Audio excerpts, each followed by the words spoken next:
Pernah guru mulia cerita di Indonesia nih, sampai beliau mengatakan apa? Rasulullah SAW selalu didatangi oleh malaikat Jibril. Tapi ketika wafatnya Rasulullah di zaman saya, Jibril datang ke saya berapa kali?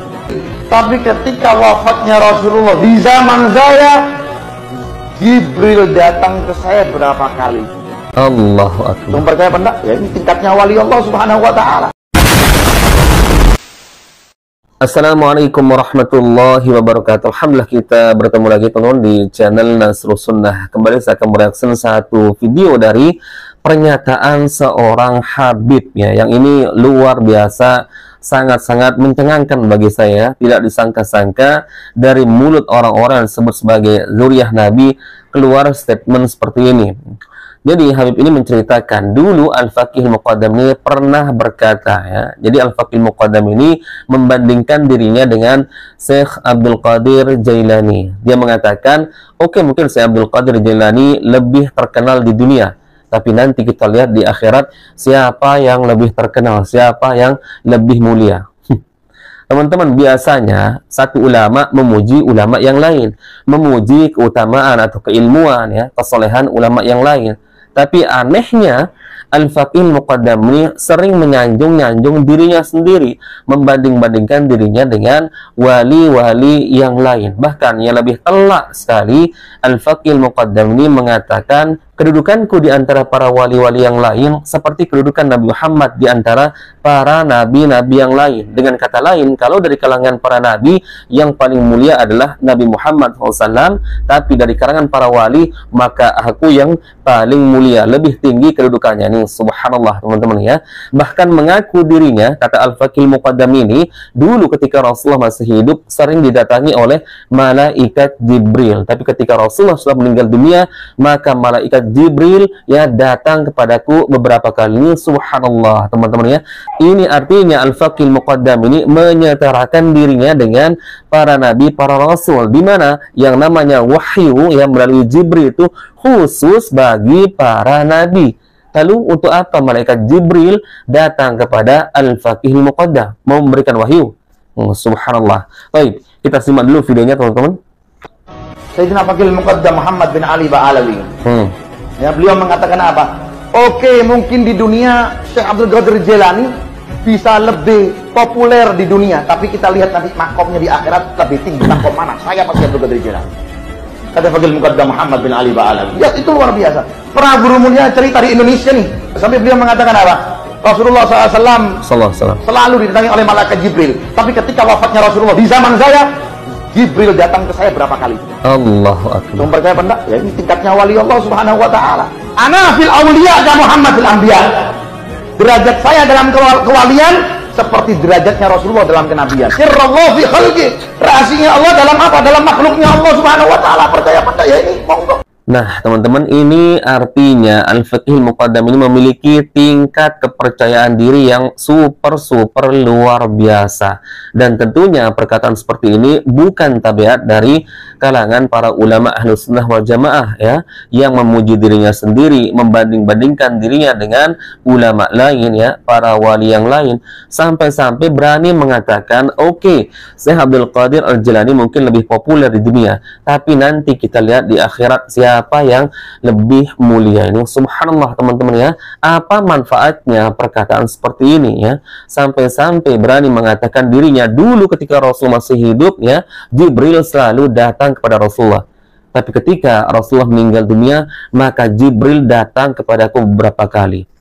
Ini artinya ya, Al-Faqih Muqaddam ini sudah disetarakan derajatnya dengan Nabi Muhammad Sallallahu Alaihi Wasallam, teman-teman, karena yang didatangi oleh malaikat Jibril adalah Rasulullah, para nabi, dalam rangka untuk memberikan wahyu kepadanya. Bahkan di zaman Rasulullah, ketika misalkan Rasulullah bermajelis bersama para sahabatnya, kemudian datang seorang yang menyamar, padahal itu adalah malaikat ya. Teman-teman perhatikan, para sahabat nggak ada yang tahu yang datang itu adalah malaikat Jibril kalau tidak diberitahu oleh Rasulullah SAW. Makanya dalam redaksi hadis yang banyak kita jumpai adalah Rasulullah sering bertanya kepada para sahabatnya, tahukah kalian siapa yang tadi datang di tengah-tengah kalian? Maka para sahabat mengatakan, Allah dan Rasulnya yang lebih mengetahui. Maka Rasulullah mengatakan, dia adalah malaikat Jibril yang datang di tengah-tengah kalian ya untuk mengajarkan kalian perkara agama. Ini hadis menunjukkan bahwa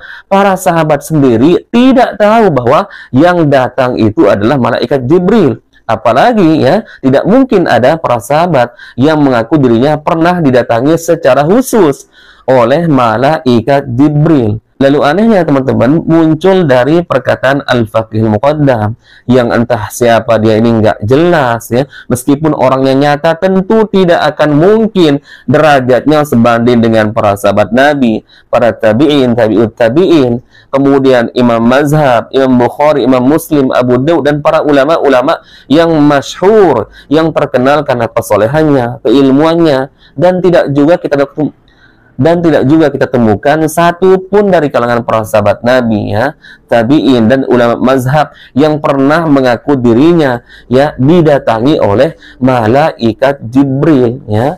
Lalu dari kalangan Ba'alawi ini sesuka hatinya membuat-buat narasi ya, entah apa tujuannya. Tapi yang jelas yang bisa kita tangkap adalah tujuannya tidak lain ya untuk membesarkan kliennya ya, agar dianggap betul-betul wali ya, agar dipuja-puji ya. Subhanallah teman-teman ya.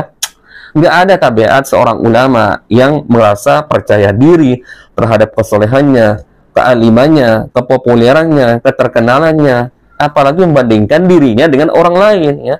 Bahkan ada satu riwayat teman-teman, dan ini kisahnya masyhur. Ada seorang ulama yang kita tahu bahwa para ulama tentu amalannya sangat luar biasa ya. Di suatu malam beliau terdengar oleh salah seorang pejalan kaki yang lewat di depan rumahnya ketika membaca Al-Quran. Seketika itu ya, si ulama ketika tahu merasa dirinya sedang diperhatikan ketika membaca Al-Quran, maka seketika itu si ulama berubah tiba-tiba sedang ngorok teman-teman, sedang tertidur ya. Dan ternyata alasannya ulama tersebut adalah, aku khawatir ya nanti amalanku ini yang sedang tahajud di malam hari, sedang baca Al-Quran, diceritakan kepada orang lain ya, maka muncullah sifat ria, ujub, takabur pada diriku dan menganggap diriku luar biasa. Ini bentuk kehati-hatian dari para ulama, sampai amalannya teman-teman ya, amalan di malam hari seperti tahajud, membaca Al-Quran pun dijaga di halayak ramai, seolah-olah mereka tidak ingin diketahui karena khawatir akan diceritakan ya, sampai cerita itu menyebar dan akhirnya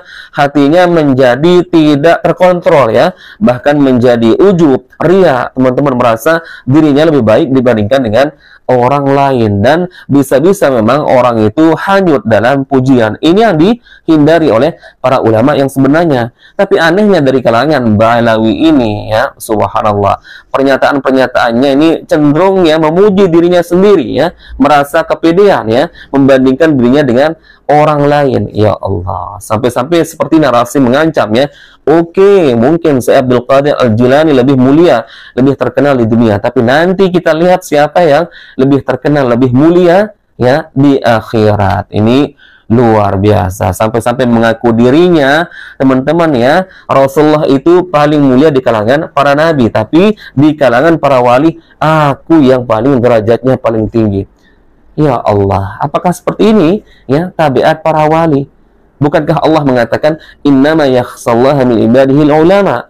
Sesungguhnya orang-orang yang paling takut pada Allah Azza wa Jalla adalah para ulama. Takut dalam artian apa? Ya takut berbuat maksiat ya, takut beramal ya dengan amalan yang tidak ada contoh dari Allah dan Rasulnya, takut ya melakukan meskipun dosa-dosa kecil, takut ya mendengarkan sesuatu hal yang tidak halal untuk didengarkan, takut memegang sesuatu yang tidak halal ya atau haram untuk dipegang ya, takut melangkah ke tempat tujuan yang haram ya, takut berkata-kata ya yang tidak pantas untuk dikatakan karena segala sesuatu akan dihisab. Tapi anehnya kok ada wali merasa pede sendiri ya, memuji diri sendiri, membandingkan dirinya dengan orang lain. Harusnya kalau merasa diri wali, ya cukup ya, orang pun akan mengenal kita kalau memang kita adalah orang yang soleh, ya, seorang yang tawadhu, berilmu tinggi, tanpa harus kita berkoar-koar menceritakan diri kita, membandingkan diri kita dengan ulama lain atau para aulia yang lain. Ya, tapi itulah ya teman-teman ya, cerita-cerita yang kita dengarkan dari mulut-mulut Habib ini ya seperti ini ya. Kalau tidak memuji Habib-Habibnya, wali-walinya, ya cerita apa lagi ya. Selalu yang diceritakan tentang keramat wali-wali mereka, ya, kehebatan Habib-Habib mereka. Dan mereka, teman-teman, selalu mengidentikan agama ini dengan kehebatan, ya, dengan kehebatan, bukan dengan kesolehan, ya, bukan dengan amal soleh, tapi ya cerita-cerita klinik, ya, bisa terbang, ya, menembus langit, kemudian Mi'raj bertemu dengan Allah Azza wa Jalla 70 kali dalam sehari. Kok wali diidentikan dengan hal-hal seperti itu? Ya, kalau wali itu ukurannya bisa terbang, bisa berjalan di atas air, berarti para dukun lebih wali dibandingkan wali-wali Ba'alawi ini. Subhanallah. Baik, teman-teman, mungkin itu yang bisa kita bagikan. Saya berharap ya dengan video ini semoga kita semakin berpikir, semakin cerdas, ya, tidak mudah dibodoh-bodohi dengan cerita-cerita yang modelnya seperti ini dari siapapun. Jangankan dari habaib, dari kiai, dari ustadz, dari ulama manapun, kalau ceritanya seperti ini jangan dipercaya karena ini adalah dusta, teman-teman. Barakallahu fikum, semoga ini bermanfaat. Kita bertemu lagi insyaallah di video berikutnya. Assalamualaikum warahmatullahi wabarakatuh.